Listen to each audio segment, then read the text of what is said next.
Wala nang maraming paligoy-ligoy pa, diretso sa punto na.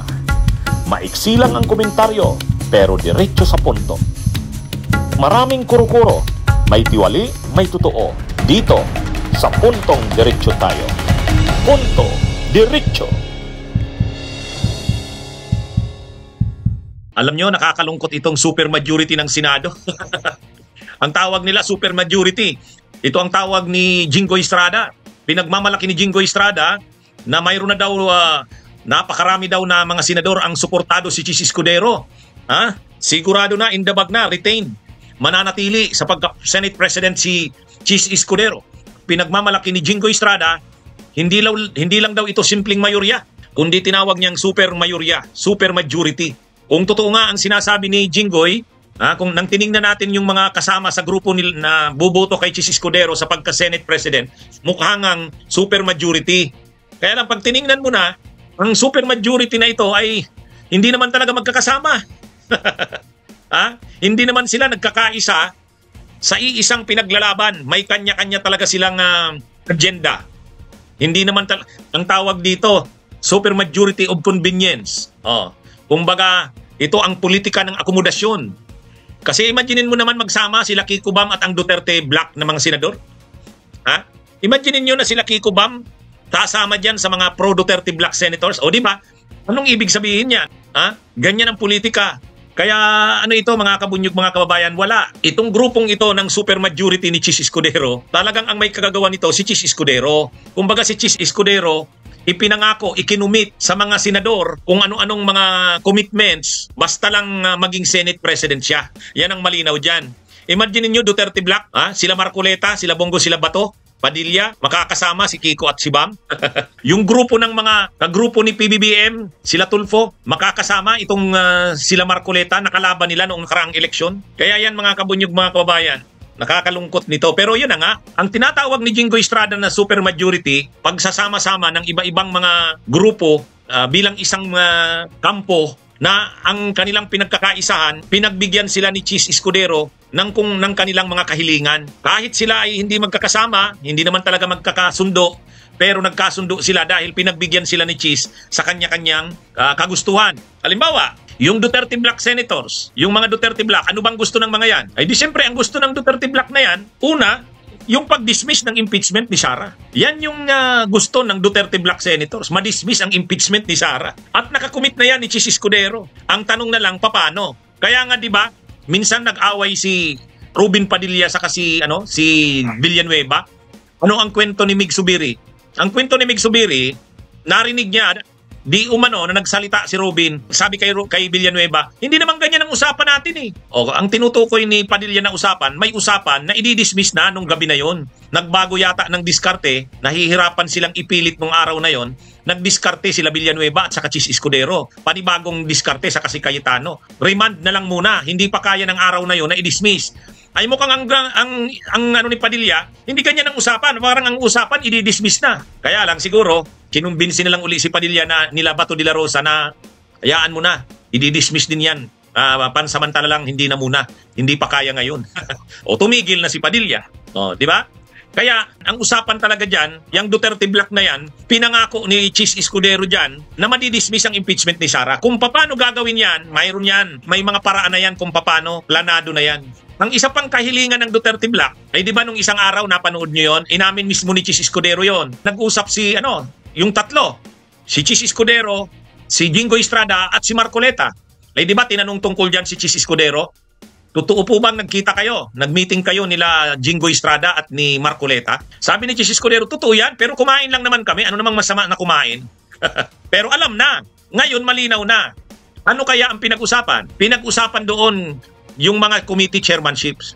Siyempre, doon siguro sinabi ni Marcoleta na ang gusto niya ay maging Senate Blue Ribbon Committee. Na ang grupo nila, yung mga Duterte Black senators, susuporta kay Chis Escudero. Pero ang hiling nila, si Marcoleta, ang gusto niyang komite ay Blue Ribbon Committee. Nakikita na natin ngayon yan. So ang mga committee ngayon na nakakomit na, si Marcoleta, Senate Blue Ribbon Committee.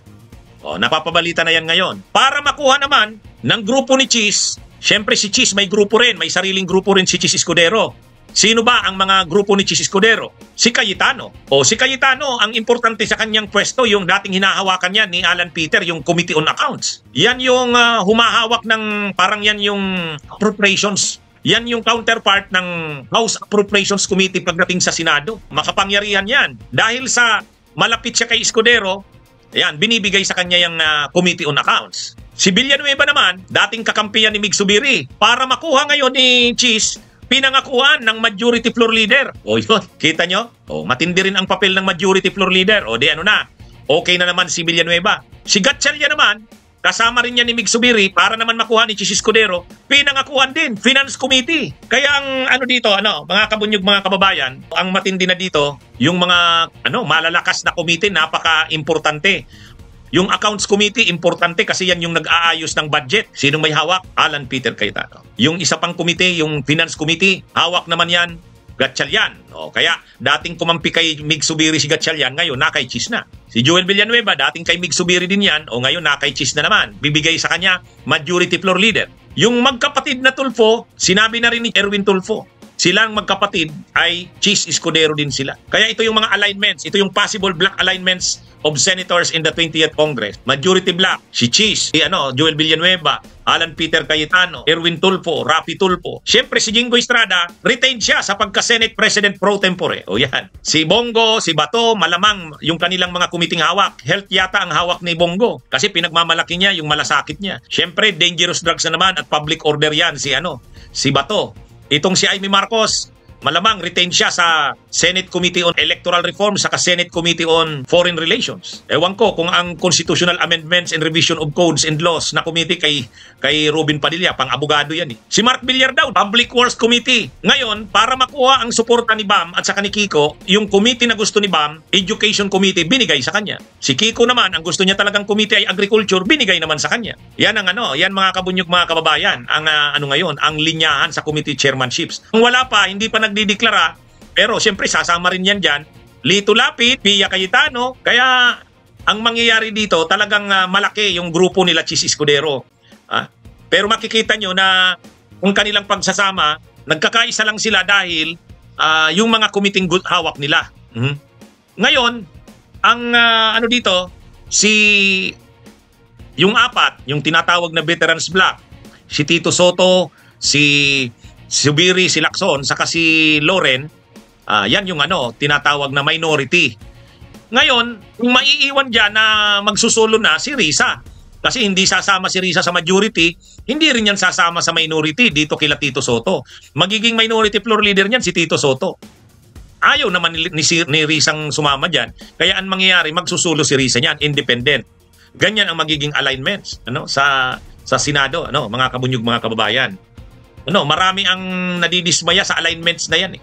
Kasi ang gusto talaga ng tao, ang dapat na alignment sana, yung Duterte Bloc, isang grupo yan. Tapos the rest dapat magsama-sama. Pero dito sa nangyayari, hindi. Hindi ganyan ang nangyayari.